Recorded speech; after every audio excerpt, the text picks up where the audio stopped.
वाल्मिका सारिखा मान्य ऐसा, नमस्कार माझा सद्गुरु रामदासा.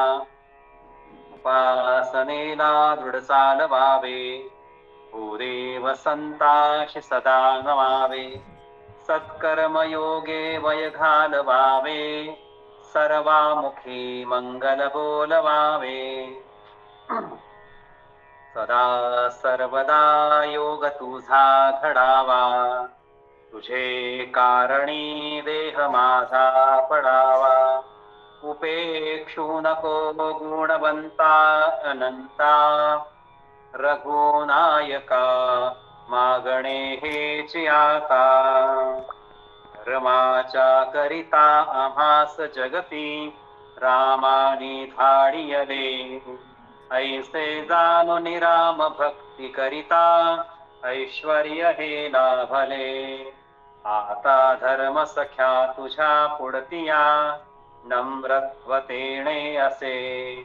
इच्छा हो जशी मानसी करीतसे, आदेह तुझा असे. रामा मी तव दास दास म्हणवी, माते कशाचे भय. रामा जाईन जे स्थळी सुख घना, होईल तेथे जय.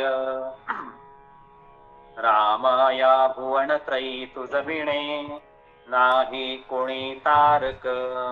रामा तू सकलार्थ पूर्ण करीशी, तू तात मी बालक. जय जय रघुवीर समर्थ. दासबोधामधल्या दशक 5 आणि समास 2 या विषयाचं आपण आज चिंतन करणार आहोत. या समासामध्ये समर्थ रामदासांनी गुरु लक्षणाचं वर्णन केलेलं आहे. तसा जर विचार केला आपण व्यवहारामध्ये, तर मानवाला 14 विद्या आणि 64 कला ही परमेश्वराने दिलेली देणगी आहे. अशा प्रकारची देणगी कुठल्याही प्राण्याला दिलेली नाही, ती फक्त मनुष्याला दिलेली आहे. कुठलाही मनुष्य हा त्याच्यामध्ये एखादी तरी विद्या असेल, एखादी तरी कला असतीच असं नाही की त्याच्याकडे कला नाही, विद्या नाही, असं कोणीच नसते. म्हणून एका सुभाषितकाराने असं म्हणलंय, आमंत्रणम अक्षरम नास्ति, नास्ति मूलम अनौषधम, अयोग्य पुरुषो नास्ति, योजक तत्र दुर्लभा. जगतामध्ये असं कुठल्याही प्रकारचं अक्षर नाही ज्यापासून मंत्र निर्माण होत नाही. अमंतरम अक्षरम नास्ति, नास्ति मूलम अनौषधम. अशा प्रकारची कोणतीही मुळी नाही की ज्यापासून औषध तयार होत नाही. प्रत्येक मुळीपासून झाडाच्या औषध तयार होत. अयोग्य पुरुषो नास्ति, योजकच तत्र दुर्लभा. विश्वामध्ये अयोग्य असा कोणीही व्यक्ती नाही, कोणी महिला नाही, फक्त त्याची योजना करणारा मात्र दुर्लभ असतो. म्हणून प्रत्येकाच्या जीवनामध्ये प्रत्येक मनुष्य हा जीवनामध्ये इंजिनियर होईल, डॉक्टर होईल, सायंटिस्ट होईल, आध्यात्मिक क्षेत्रामध्ये कीर्तनकार होईल, कोणी ना कोणीतरी मनुष्य बनणारच असतो. पण त्याच्या कर्मानुसार तो ते बनत असताना त्या सगळ्या ध्येयापर्यंत जाताना जी साधना करावी लागते, त्या साधनेमध्ये अनेक प्रकारचे अडथळे येतात. असे सगळे अडथळे दूर करून साधकाला ते साध्य मिळावं, ते ध्येय प्राप्त व्हावं, यासाठी गुरु त्याच्या रस्त्यावरचे काटे दगड बाजूला करतात. त्यामुळं गुरुशिवाय ईश्वराची प्राप्ती नाही असं म्हणे. त्याचं कारण असं आहे की प्रारब्धावर विजय प्राप्त करणं आणि पुढे जात राहणं, अशा प्रकारचं काम, मार्ग दाखवण्याचं काम गुरु करतात. अशा गुरुच्या संदर्भामध्ये समर्थ रामदास स्वामींनी त्या गुरुची लक्षणं कोणती असतात ते वर्णन केलेली आहे. ते असं म्हणतात, जे करामती दाखविती तेही गुरु म्हणजेती, परंतु सद्गुरु नव्हे ती मोक्षदाते. रामदास स्वामी असं म्हणतात की जण चमत्कार दाखवतात त्यांनाही गुरु म्हटलं जातं, पण ते मोक्ष देणारे गुरु नसतात. गुरुमध्ये 2 प्रकार आहेत, एक चमत्कार करणारे, एक साक्षात्कार देणार. आध्यात्मिक क्षेत्रामध्ये मोक्ष देणारे जे गुरु असतात ते साक्षात्कारी असतात, आणि चमत्कारी गुरु हे ते काही करू शकत नाही. पुढे समर्थ म्हणतात, सभा मोहन भुरकी चेटके, सांबर मंत्र कौटाले अनेके, नाना चमत्कार कौतुके संभाव्य सांगती. अनेक असे लोक आहेत की जे सभेचं वशीकरण करतात, पूर्ण सभा स्तब्ध उभे करू शकतात. चेडे चेटके शाबरी विद्या आणि कवटाळे करणे आणि कौतुके चमत्कार करणे असंभाव्य गोष्टी ते करून दाखवतात. कपालिक आणि हे जे नागा साधू आहेत, या दोन साधूंमध्ये फार मोठा संघर्ष व्हायचा पूर्वी. आणि कपालिक जे लोक होते ते वशीकरण त्यांना विद्या येत होती. असं म्हणतात की कपालिकांनी त्यांना स्नान करू न दिल्यामुळे त्यांनी संपूर्ण गोदावरी स्तब्ध करून टाकली होती. नाशिकची गोदावरी वाहनच बंद झालं. एवढी मोठी शक्ती ही वशीकरण विद्येमध्ये असू शकते. म्हणून रामदास स्वामींनी अघोरी विद्येचे वर्णन केलेलं आहे आणि ईश्वरी विद्येचं पण वर्णन केलेलं. सांगती औषध प्रयोग का सुवर्ण धातूचा मार्ग दृष्टीबंधने लागवेग अभिलाषाचा.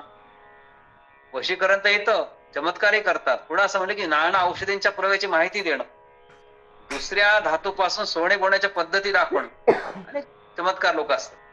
नजरबंदीचा तात्काळ इच्छित प्राप्तीचा प्रयोग करणार नाही लोक गुरुच म्हणतात.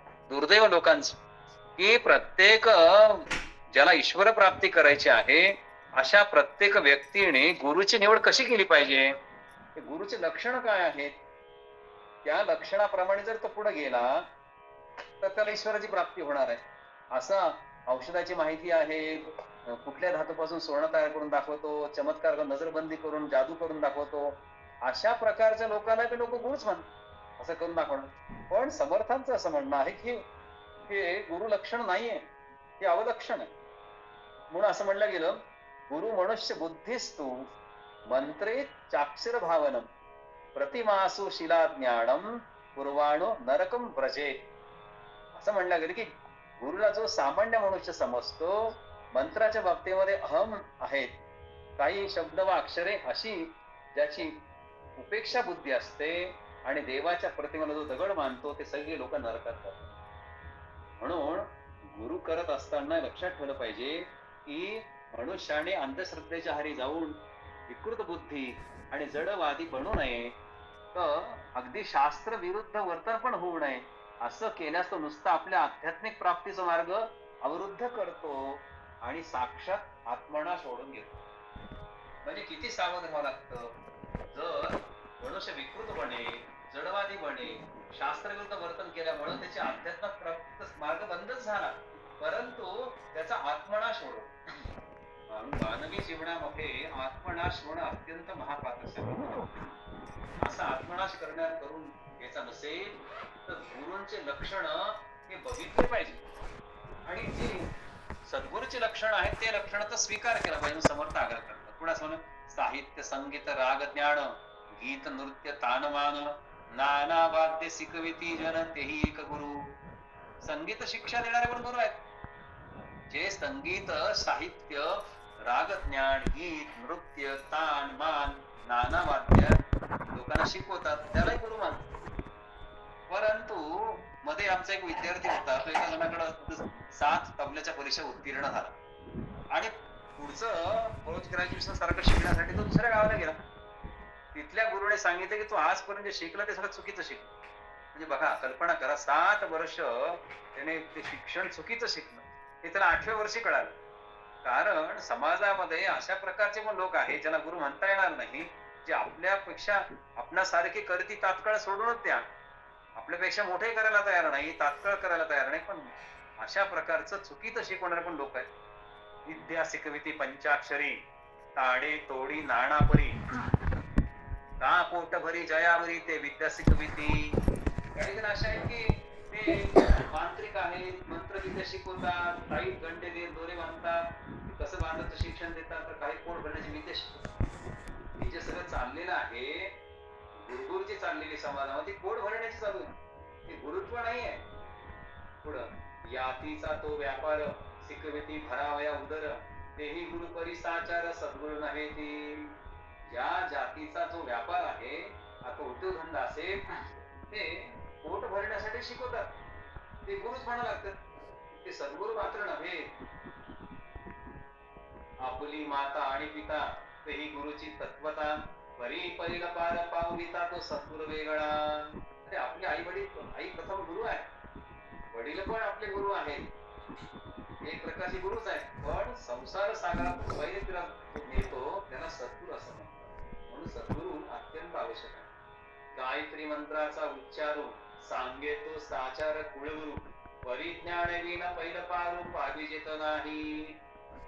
समर्थ असं म्हणतात की जो गायत्री मंत्राचा उच्चार, मंत्राचा उपदेश देतो, तोही खरोखर गुळगुळच असतो, पण आत्मज्ञानाशिवाय पैलतील गाठता येत नाही. ज्या गायत्री मंत्राचं निर्माण विश्वामित्राने केलं, त्या विश्वामित्राला सुद्धा पैलतील गाठणं अवघड गेलं. अशा विश्वामित्रानं हरिश्चंद्र राजाची परीक्षा बघितली, आणि हरिश्चंद्र राजाची परीक्षा बघितल्यानंतर सगळं ज्ञान मी तुला देऊन टाकलं सांगितलं.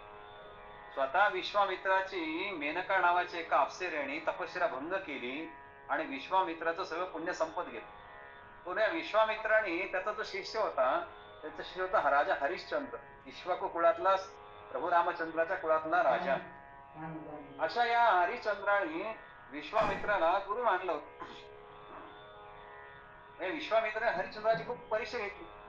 त्याची संपत्ती गेली, पत्नी गेली, मुलगा गुलाम झाला, पत्नी गुलाम झाली, सगळं राज्य गेलं. तरी हा उपासना करत जंगलामध्ये बसला होता. आणि विश्वामित्र त्याला सांगितले की माझं सगळं ज्ञान मी तुला देणार, पण माझ्या परीक्षेत तू उत्तीर्ण झाला पाहिजे. अशा प्रकारची तपश्चर्या जंगलामध्ये चालू होती. आणि चालू असताना विश्वामित्राने जो इंद्राने त्याच्यावर प्रयोग केला होता, तोच प्रयोग त्याने आपल्या शिष्यावर केला. आणि त्या वनामध्ये या विश्वामित्राने काही अप्सरा पाठवल्या. या अप्सरांनी राजा हरिश्चंद्र ज्या ठिकाणी तपश्चर्या करायचा, त्या झाडाखाली सुगंधी फुलं आणून द्यायचे, त्या अप्सरांनी नृत्य करायचं, अशा प्रकारचे पैंजण पायातले वाजवायचे. अशा प्रकारचं त्याची तपश्चर्या कशी भंग होईल यासाठी संपूर्ण प्रयत्न करायला सुरुवात केली. परंतु राजा हरिश्चंद्र हा प्रभू रामचंद्राच्या कुळात असल्यामुळे एक पत्नी एक वचन एक बाणी. एक पत्नीचा अर्थ असा आहे की मला एकच पत्नी असं नाही आहे, तर मी बाकीच्या सगळ्या महिलांना बहिणीसारखं आईसारखं आयुष्यभर समजतो, आणि त्याला एकच पत्नी केलेली आहे. अशा व्यक्तीला एक पत्नी म्हणतात. केवळ मी एकच पत्नी केलेली आहे, माझ्या मनातली वासना संपतच नाहीये, त्याला एक पत्नी एक वचनी म्हणतायत. तसा हा राजा हरिश्चंद्र प्रभू रामचंद्राच्या कुळातला आहे. त्यामुळं या सगळ्या अप्सरांनी त्याची तपश्चर्या भंग करण्याचा प्रयत्न केला, पण राजा हरिश्चंद्र काही त्याच्यामध्ये त्याचं ज्ञान, त्याची तपश्चर्या भंग पावली नाही. मग एक दिवस या सगळ्या अप्सरांनी एकत्र येऊन राजा हरिश्चंद्राची भेट घेतली, सांगितले की तू माझा उपयोग घेतलास.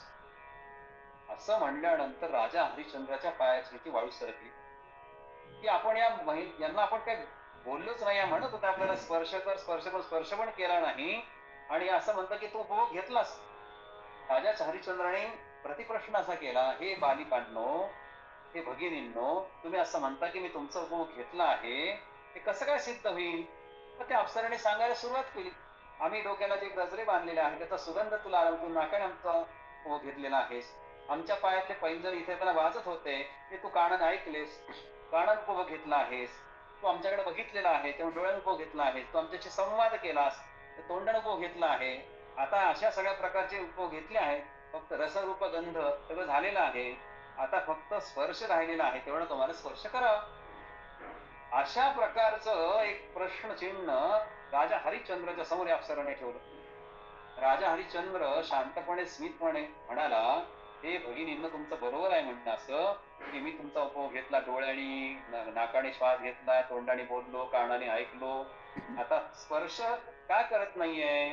तर राजा हरिश्चंद्र असं म्हणाला की अग्नी आहे, अग्नी डोळ्याला दिसतो, डोळ्याने अग्नीचा उपभोग घेता येतो.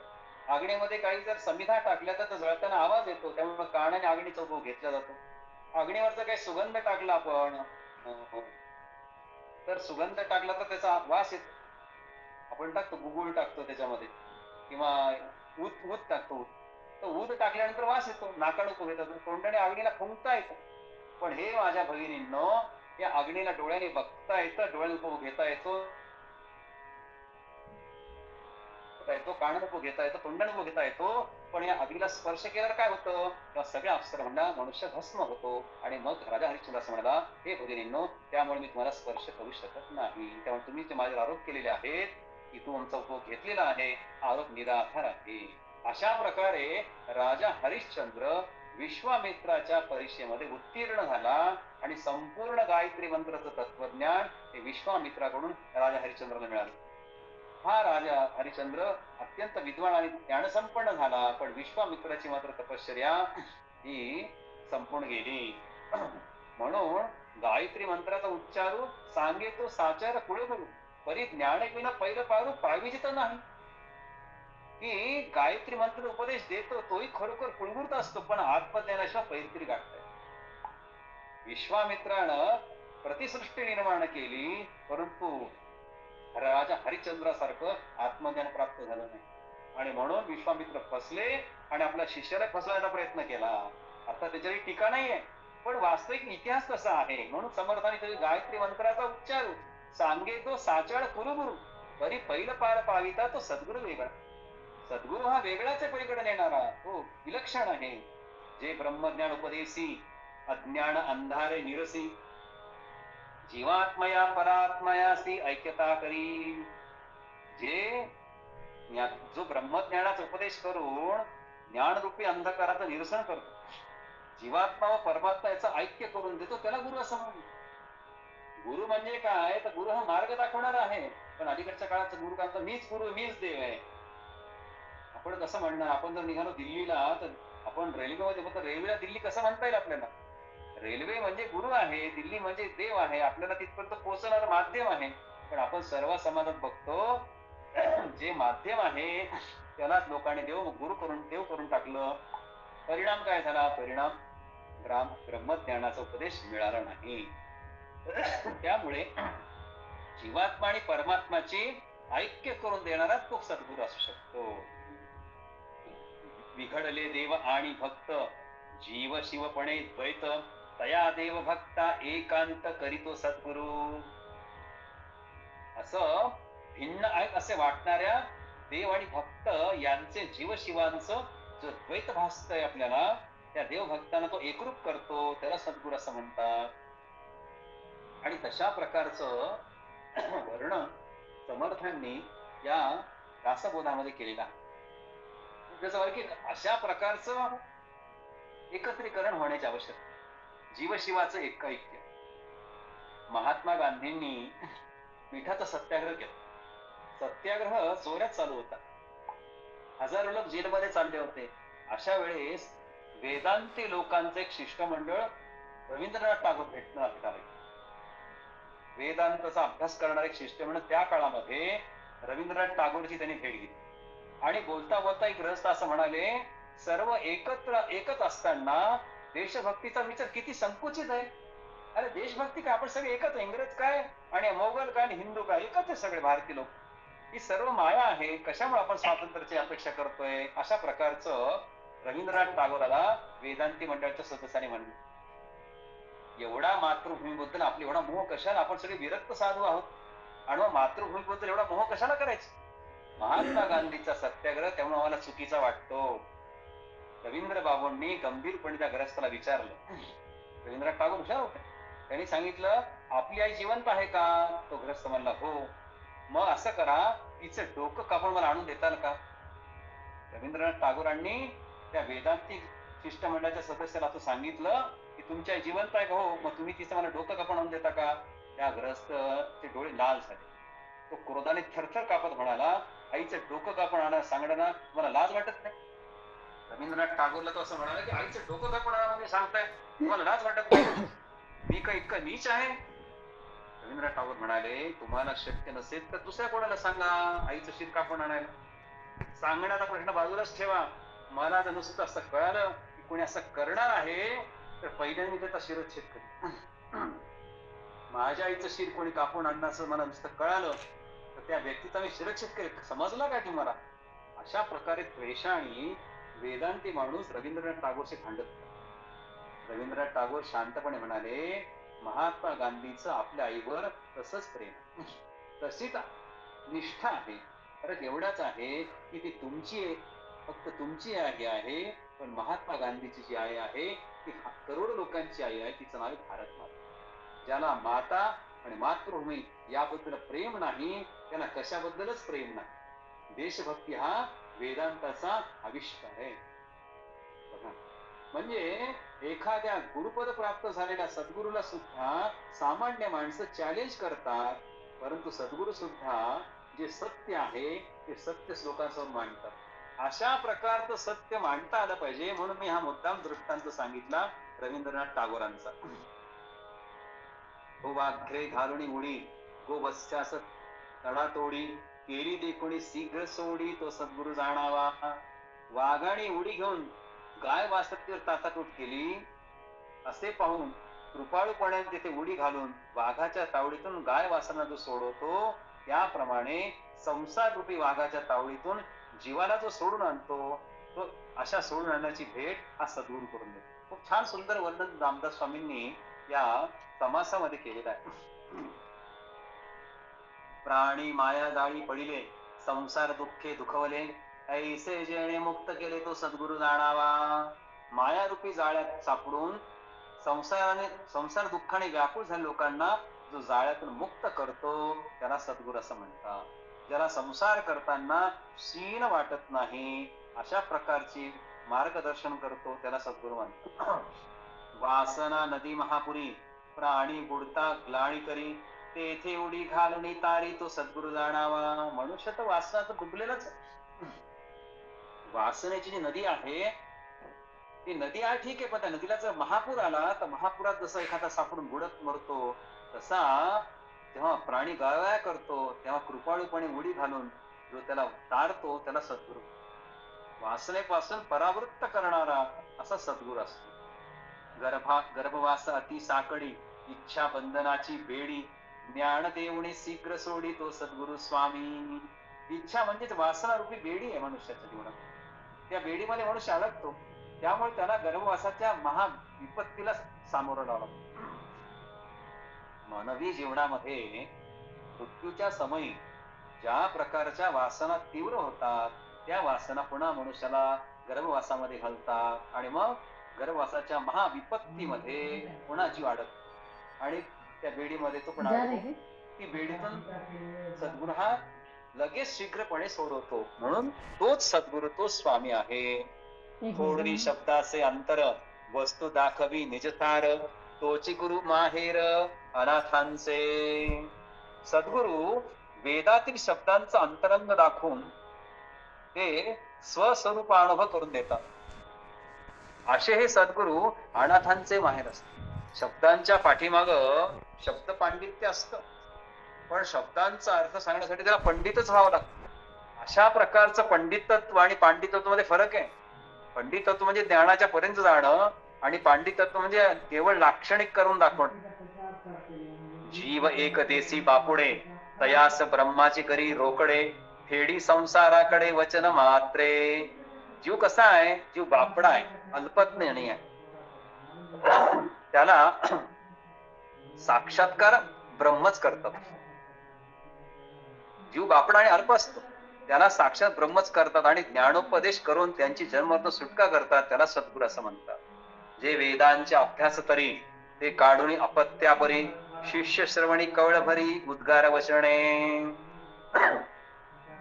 वेदांचं हे जे अभ्यंतरी असणारं गुह्य ज्ञान आहे, ते सभाग्य अभ्यंतरी उभा व्यापक मुरारी असं म्हणलं आपण गीतामध्ये. तो अभ्यंगतरी म्हणजे काय? तर वेदांच्या अभ्यंगतरी, वेदांमध्ये असलेलं जे गुह्य असं ब्रह्मज्ञान आहे, ते वेदातून काढून आई ज्याप्रमाणे आपल्या अपत्याला छोटे छोटे घास भरवते, त्याप्रमाणे सद्गुरू माऊली अत्यंत वात्सल्याने आपल्या शिष्याच्या कानात आपल्या शब्दांनी हळूहळू आत्मज्ञानाचं गुढ ऐकवत असते. बऱ्याच जणांना असं वाटतं की गुरु केलाय लवकर ज्ञान प्राप्त व्हावं, लवकर विद्वान व्हावं. तसं नाही. अनुभवनिष्ठ ज्ञान हे गुरु देत असतात. म्हणून जसं मागच्या प्रवचनात म्हणलं की पहिल्यांदी कर्म, कर्मातून अनुभव, अनुभवातून अनुभूती, अनुभूतीतून ज्ञान, आणि या ज्ञानाचा जर आपण उपयोग केला तर त्याला विद्वान असं म्हणतात. तसं अशा प्रकारे आत्मज्ञानाचं गुढ रहस्य जर समजून देतो, त्याला सद्गुरू असं म्हणतात. वेदशास्त्र महानुभाव पाहता एकची अनुभव तोची एक गुरुराव ऐक्य रूपे.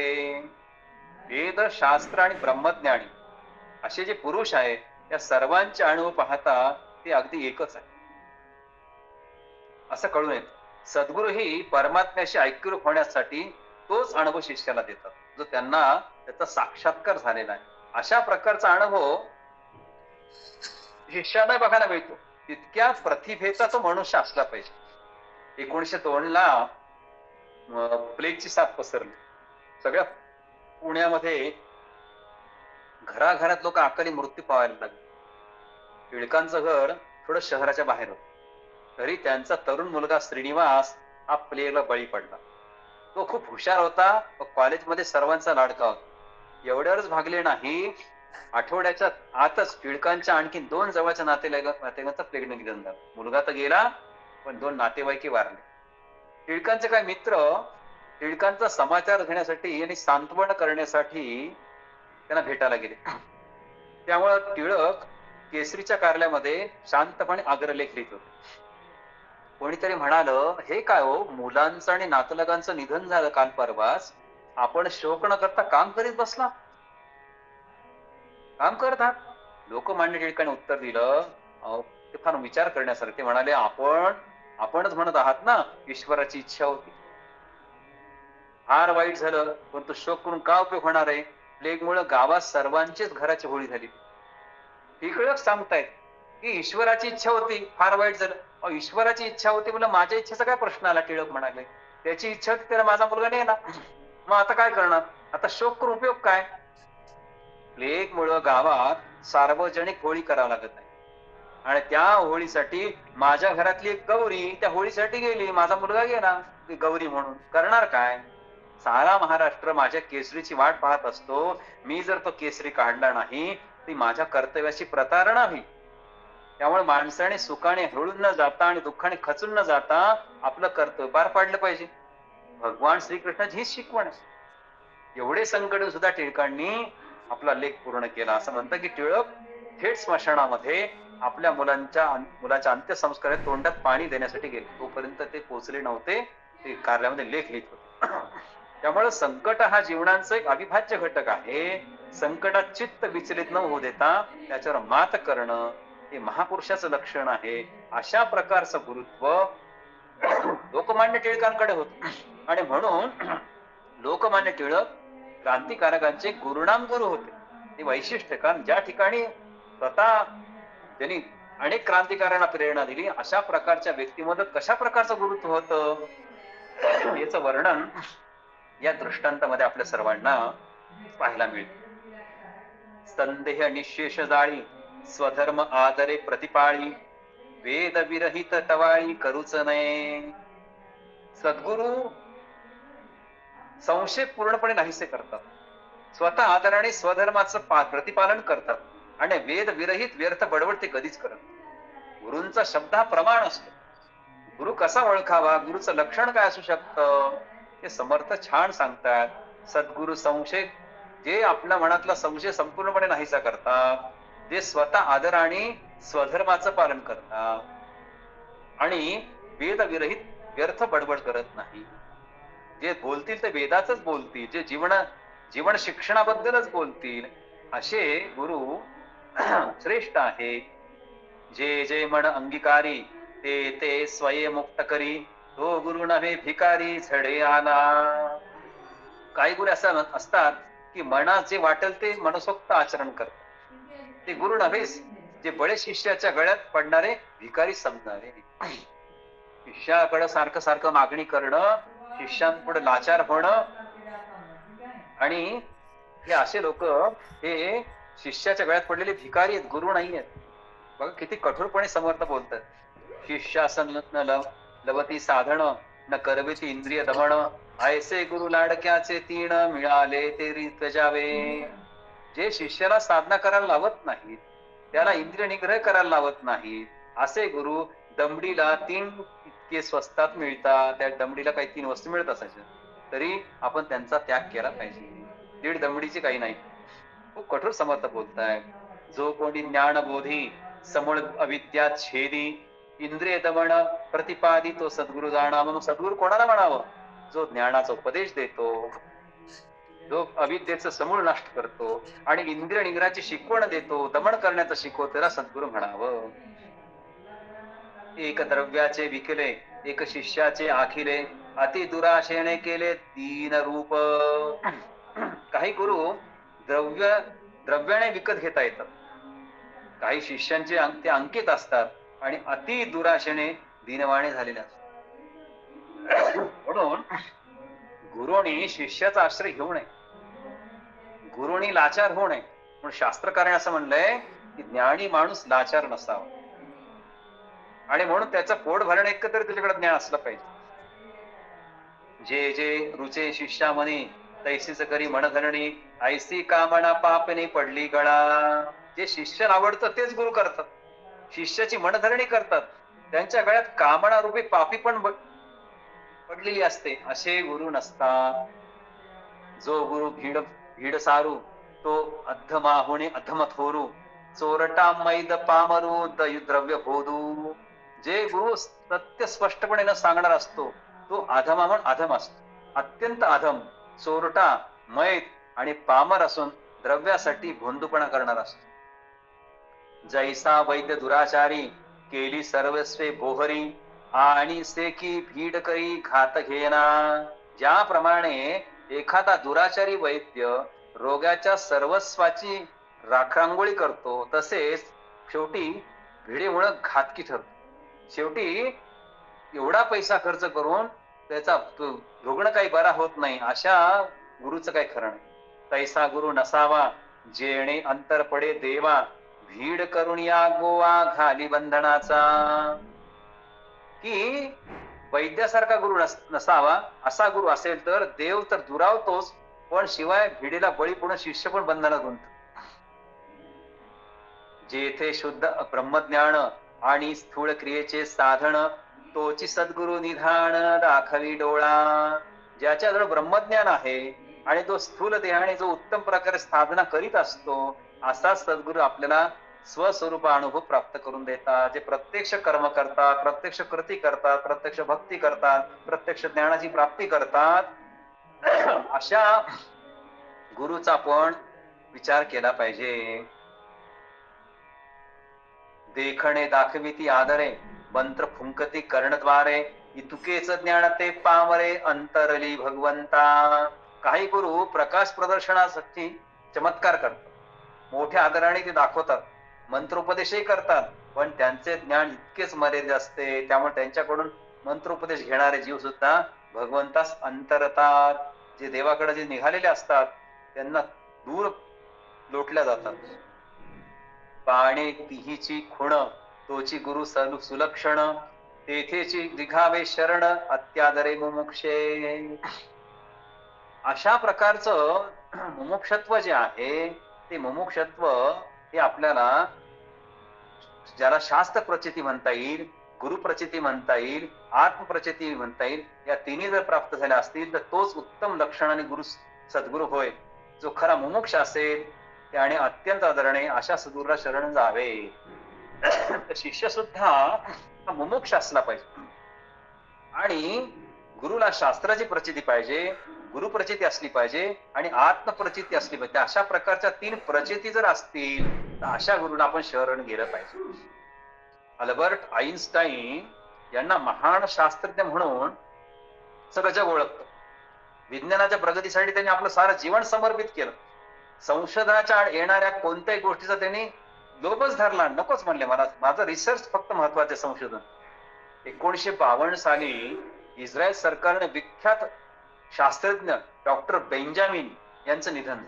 इस्रायल एक शास्त्रज्ञ होते, सायंटिस्ट, त्यांचं होतं बेंजामिन. ते त्यांचं निधन झालं.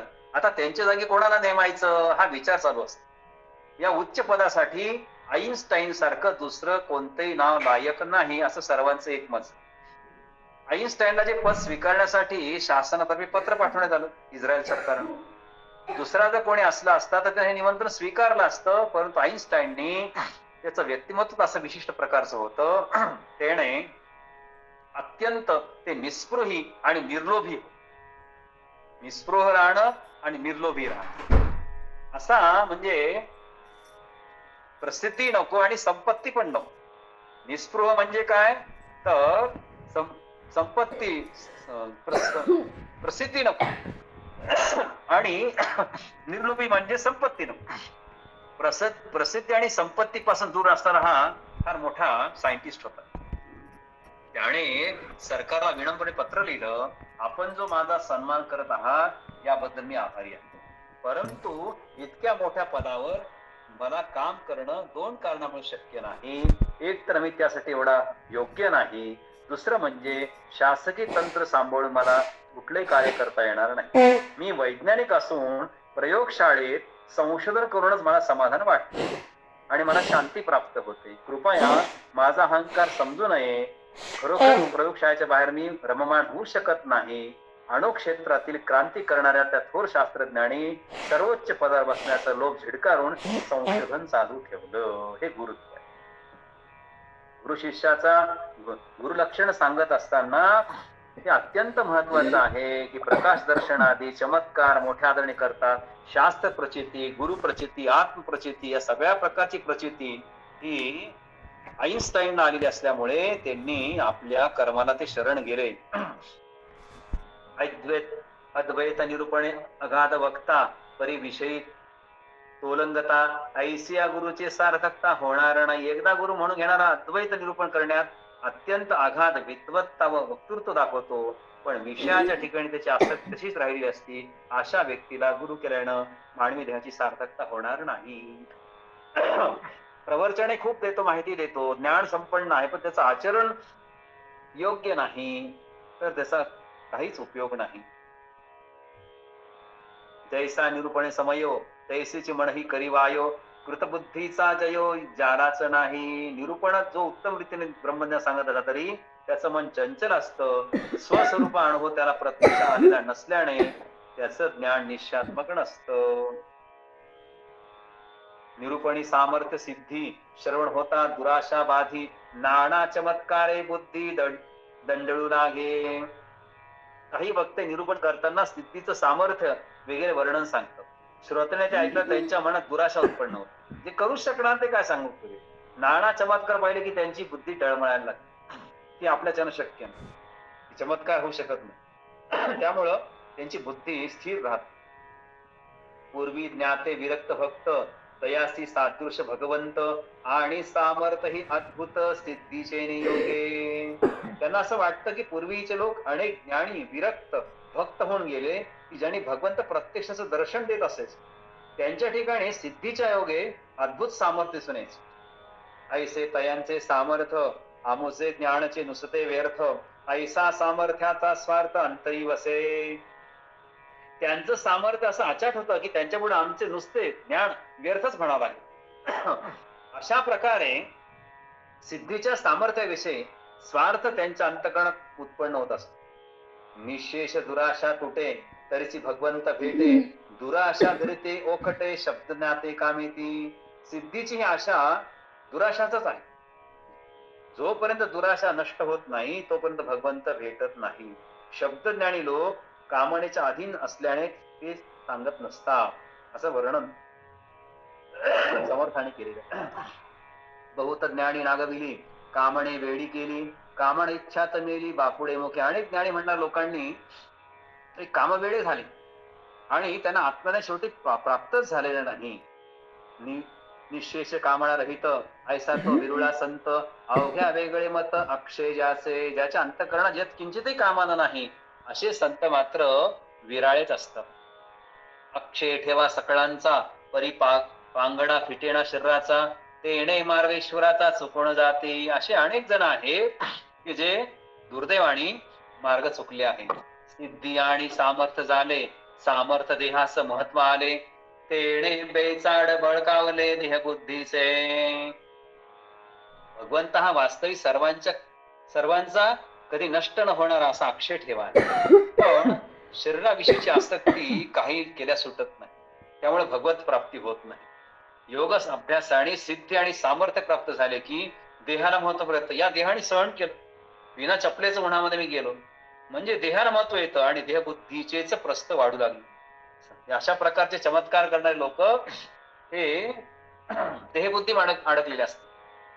प्रसंग असा आहे की एका नदीवर एक संन्यासी सकाळपासून उभा होता उन्हामध्ये. वाळू तापली होती, उन्हाचे दिवस होते आणि सगळ्या लोकांचे पाय पोळत होते.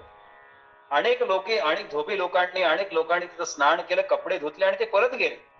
पण हा संन्यासी त्या वाळवंटामध्ये उभाच होता वाळूवर. संध्याकाळची वेळ झाली आणि एक धोबी कपडे घेण्यासाठी आला नदीवर आणि तो वाळलेले कपडे नेण्यासाठी आल्यानंतर त्या संन्याशाने त्याला आवाज दिला, अरे इकडे ये म्हणून. आणि त्याला सांगितलं की तू किती कष्ट करतो, किती वर्ष झाले तुला कष्ट पडतात उन्हात एवढा. आणि त्या संन्याशाच्या सगळे लोक पाया पडते दिवसभर. एवढा हा तप्त्या वाळूमध्ये उभा आहे, हा खरंच एका अर्थाने सिद्धिप्राप्त चमत्कार आहे. सगळेजण त्या पाया पडत होते. संध्याकाळच्या वेळेला हा धोबी गेला, तोही पाया पडला आणि मग त्या धोब्याला त्या संन्यासीने असं म्हणलं की तू किती वर्षापासून हे कष्ट करतो, किती उन्हामध्ये येतो, महाराज तुम्ही श्रेष्ठ आहात, तुम्ही या वाळूमध्ये सकाळपासून उभे आहात. मग तो संन्यासी धोब्याला असं म्हणाला, अरे इथे एक सोन्याची अंगठी पडली आहे, ही अंगठी तुला घेऊन जा. ती अंगठी मी सकाळपासून तिचं रक्षण करत होतो, तुला ती द्यावी म्हणून. धोबी म्हणला आपली दोघांची ओळख नाही, मला कसं काय? तर म्हणजे ही अंगठी तुला घेऊन जा. धोबी म्हणाला अंगठी तुमची आहे का महाराज? महाराज म्हणे माझी नाही. मग धोबी असा म्हणाला, जी वस्तू तुमची नाहीये ती मला तुम्ही कसं काय भेट देऊ शकता? धोबी म्हणला ही अंगठी तुमची नाहीये, माझी नाहीये, मग तुम्ही मला कसं काय गिफ्ट देताय? मग धोब्याने प्रश्न असा विचारला संन्याशाला, ही सोन्याची अंगठी तुम्ही कधीपासून बघताय? संन्याशी म्हणाला, सकाळपासून बघतोय, 12 तास झाले मी अंगठी बघतोय. धोबी असा म्हणाला, ही अंगठी मी गेल्या 3 दिवसापासून बघतोय. कल्पना लक्षात घ्या. संन्याशाचा मोह आणि संसारिक एका सामान्य धोब्याचा मोह बघा. तो 3 दिवसापासून त्या अंगठी बघतो पण उचलली नाही, पण संन्यासी मात्र त्या अंगठीसाठी इथं खेळून राहिला दिवसभर. म्हणून याचं वर्णन ते समर्थाने केले ते विलक्षण आहे. सांडोणे ईश्वर बिनजे कामना, तेनेची गुणे नाना यातना, पावती होती पतना, वर पडे प्राणी. एका ईश्वराशिवायची कामना करूच नाही, कारण ईश्वराशिवाय जर दुसरी कामना केली तर यातनाच भोगावं लागतात. होता शरीरासी अंत, सामर्थ्य ही निघून जात, सेखी अंतरला भगवंत कामना गुणे. जेव्हा शरीराचा अंत होतो तेव्हा सामर्थ्य निघून जात. अशा रीतीने कामनेच्या योगाने शेवटी भगवंत अंतरतो. म्हणून कामता विचारू, दृढ बुद्धीचा निर्धारू, तोची सद्गुरु पैल पावरू, पाववी भवाचा. म्हणून तो अत्यंत निष्काम आहे, जो आत्मानुभवामुळे भगवंताविषयी त्याच्या बुद्धी ठाम झालेली आहे, निश्चयात्मक झालेली आहे. असा सद्गुरुच भवसागराच्या पैलतील आपल्याला घेऊन जाऊ शकतो. तो समर्थ असतो. मुख्य सद्गुरूचे लक्षण, आधी पाहिजे विमळ ज्ञान, निश्चयाचे समाधान, स्वरूप परिस्थिती. सद्गुरूचं मुख्य लक्षण काय आहे की ज्याच्या ठिकाणी सर्वप्रथम विमल ज्ञान पाहिजे. विमल करणी दे रे रामा प्रार्थना म्हणलं. त्या ज्ञानामुळे त्याच्या ठिकाणी शाश्वत टिकून राहणारे समाधान मिळते व त्याची स्वरूप स्थिती ही कायम टिकून. ज्या उपासनेमध्ये समाधानच वाटत नाही, मनाला शांती प्राप्त होत नाही, तर काय उपयोगाचं? मग ते जर पाहिजे असेल तर विमल ज्ञान प्राप्त पाहिजे. यावरी वैराग्य प्रबळ, वृत्ती उदास केवळ, विशेष आचार निर्मळ, स्वधर्मविषयी. अत्यंत वैराग्य संपन्न सद्गुरू असला पाहिजे आणि त्याची वृत्ती कुठे गुंतलेली नसली पाहिजे. त्याने स्वधर्माचं आचरण केलेलं असलं पाहिजे. याही अध्यात्म श्रवण, हरिकथा निरूपण, तेथे परमार्थ विवरण निरंतर. याखेरीज तो जेथे असेल तिथं त्यानं नित्य अध्यात्माचं श्रवण, हरिकथा निरूपण आणि परमार्थाचं विवरण चालू ठेवलं पाहिजे. मला आता सगळ्या सिद्धी प्राप्त झाल्या, मी आता उपासना करणार नाही असं नाही. उपासनेला दृढतेने चालवणारा गुरु असला पाहिजे. जेणे सारा विचार, तेथे होय जगोदोद्धार, नवविधा भक्तीचा आधार बहुत जनासी. जेथे याप्रमाणे सारासार विचार सतत होत असतो तेथेच अनेक लोकांचा उद्धार होतो. त्याच्या पाशीच नवविधा भक्ती कशी करावी हे लोकांना कळू शकतो. असा सद्गुरू असला पाहिजे. म्हणून नवविधा भजन, तेथे प्रतिष्ठले साधन, ते सद्गुरूचे लक्षण श्रोती ओळखावे. म्हणून जेथे नवविधा भक्ती केली जाते तेथे साधनांचा अत्यंत प्रतिष्ठा प्राप्त होते. ते सद्गुरूचं लक्षण आहे. ते श्रोत्याने ओळखलं पाहिजे. अंतरी शुद्ध ब्रह्मज्ञान बाह्यनिष्ठेचे भजन तेथे बहुभक्त जन विश्रांती पावती. जेथे अंतरात शुद्ध ब्रह्मज्ञान आहे आणि बाहेर अत्यंत निष्ठेने भगवत भजन चालतं, तेथे अनेक भक्त लोकांना समाधान मिळतं. नाही उपासनेचा आधार तो परमार्थ निराधार, कर्मविण अनाचार भ्रष्ट होती. ज्या परमार्थाला उपासनाचा आधारच नाही तो परमार्थ निराधार आहे. स्वधर्म कर्माचे निष्ठेने आचरण केले नाही तर अनाचार माजून लोक धर्मभ्रष्ट होती. म्हणून ज्ञान वैराग्य आणि भजन, स्वधर्म कर्म आणि साधन, कथा निरूपण श्रवण म्हणन, नीती न्याय मर्यादा. म्हणून आत्मज्ञान वैराग्य भगवत भजन म्हणजे उपासना, स्वधर कर्माचं यशस्वी आचरण आणि नित्य नियमाने प्रेमाने केलं पाहिजे. तसं हरिकथा केली पाहिजे, आत्मनिरूपण केलं पाहिजे, श्रवण केलं पाहिजे, मनन केलं पाहिजे, नीती न्यायाची चाड ठेवली पाहिजे आणि मर्यादायुक्त आचरण केलं पाहिजे.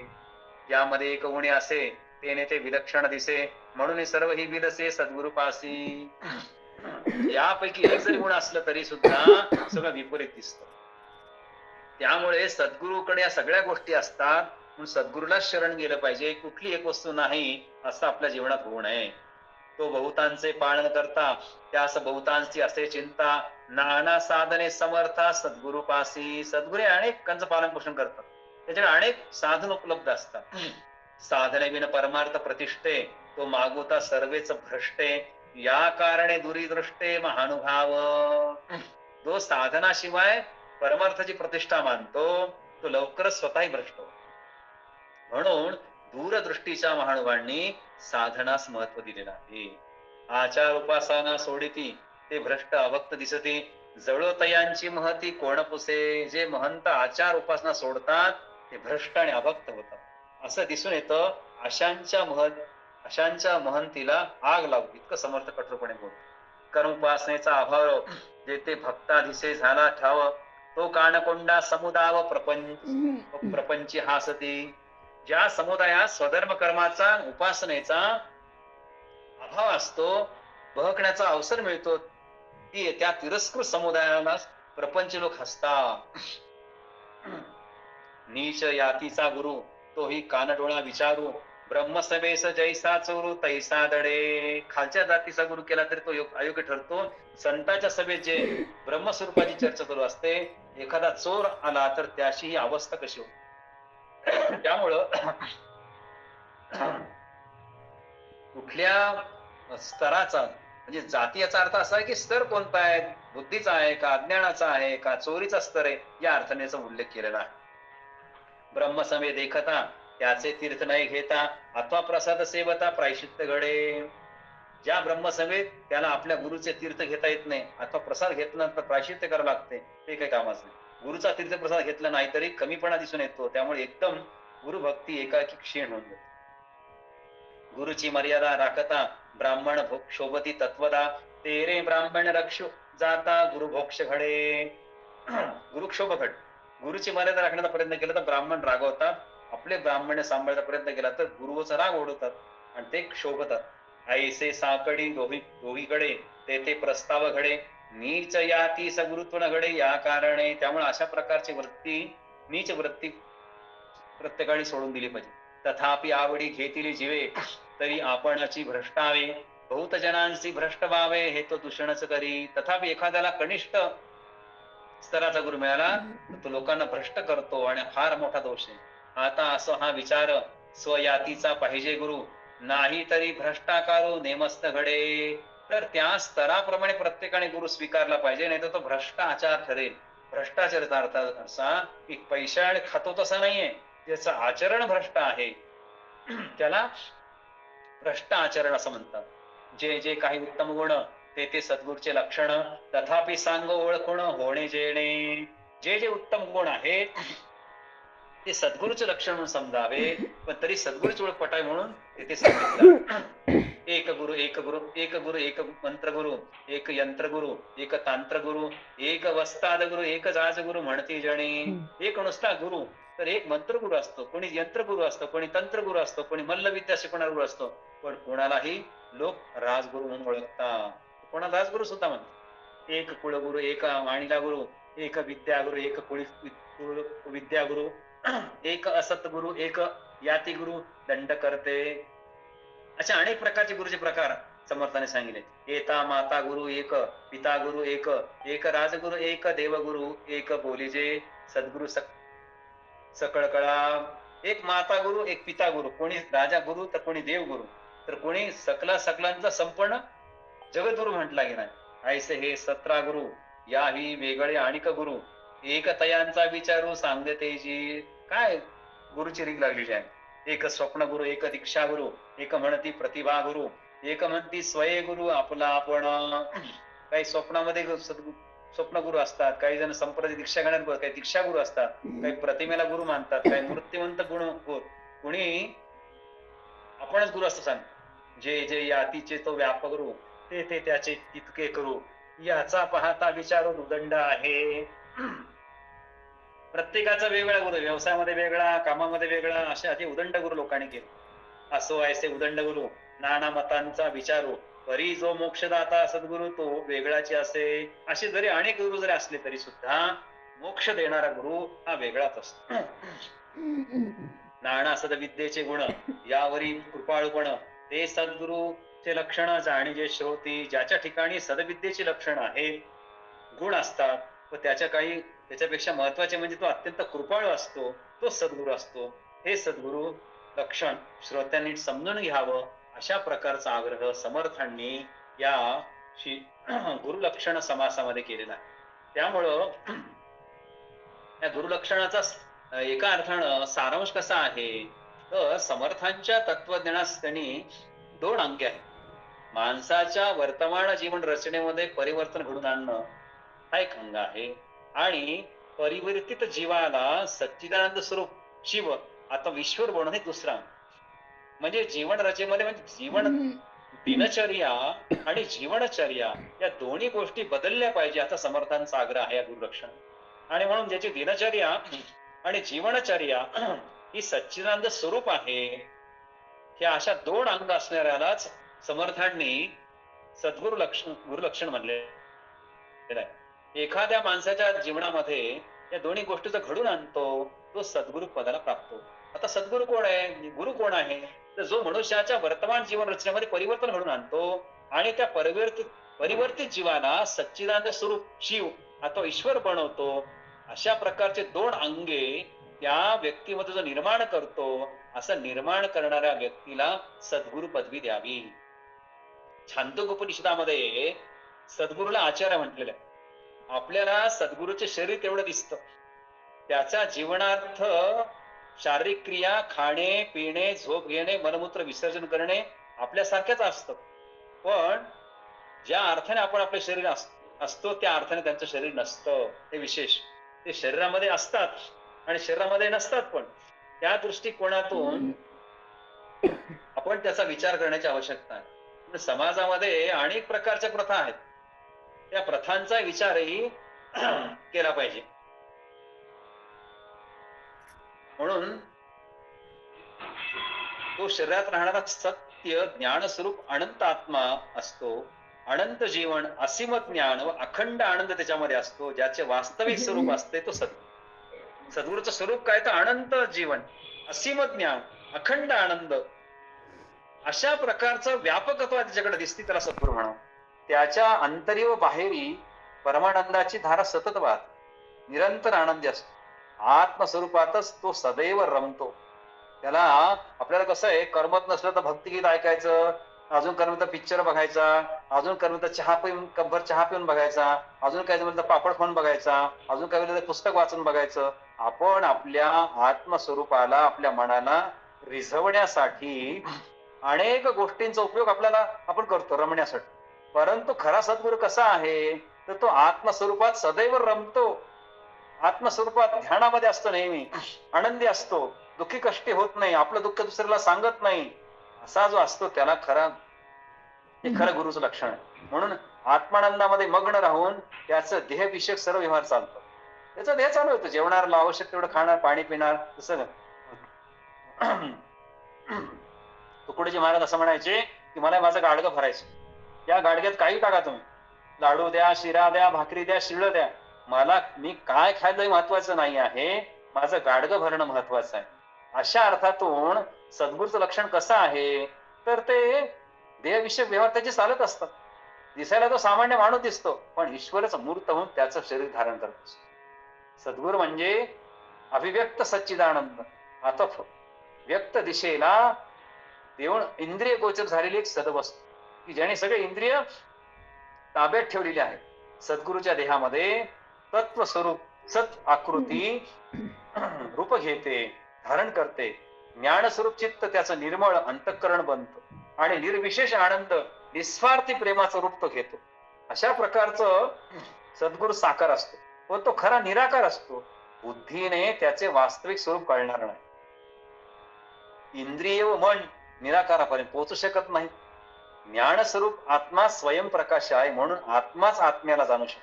त्या स्तराचा आत्मा जो सद्गुरू आपल्या शिष्याचा तयार करू शकतो, तोच परमात्म्याला जाणू शकतो. म्हणून आत्माच आत्म्याला जेव्हा जाणतो तर परमात्म्याची प्राप्ती होते. म्हणून आमचा आत्मा आणि गुरुचा आत्मा जेव्हा एक होईल तेव्हा परमात्म्याची प्राप्ती. तेथे जाणणारा आणि जाणा दोन्ही एकच असतं.